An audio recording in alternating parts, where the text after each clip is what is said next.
les conséquences politiques désormais, quelles sont-elles ? Je pense que la première conséquence politique, c'est la fin d'un duel pour la succession d'Alassane Ouattara, puisque c'est le vide autour de lui.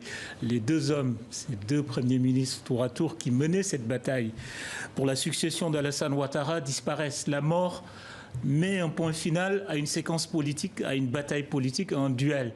Ce qui, évidemment, va reconfigurer l'espace.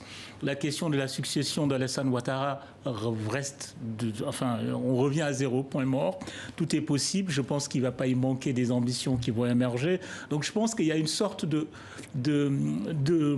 retour au point mort du point de vue politique sur la question du dauphinat d'Alassane Ouattara, qui a été au cœur d'une bataille terrible entre feu Amadou Grand Coulibaly et ce soir feu Ahmed Bagayoko. Deuxième conséquence, ou deuxième leçon qu'on peut en tirer, la Côte d'Ivoire traverse une phase assez délicate, assez fragile au niveau de ses institutions, puisqu'il faut se rappeler que le président du Sénat est malade et évacué à l'étranger depuis une dizaine de mois. Le président de l'Assemblée nationale, Amadou Soumaoro, est très malade et est apparu très affaibli ces derniers jours et très amaigri. Et ça pose une question de fond. La question des fonds, c'est qu'est-ce que les citoyens doivent savoir de l'état de santé de ceux qui les gouvernent.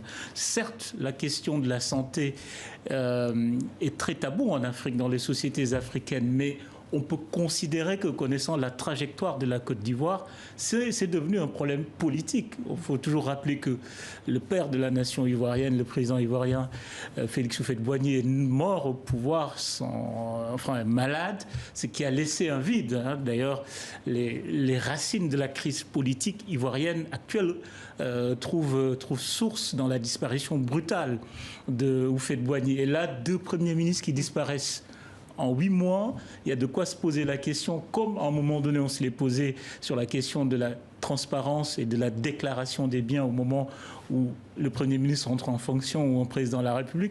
Cette question se pose et la Côte d'Ivoire ne pourra pas faire l'économie d'un débat là-dessus. Ousmane Diaye, merci, rédacteur en chef Africa TV 5 Monde. Et voilà ce que l'on pouvait dire sur la mort du Premier ministre ivoirien Ahmed Bakayoko.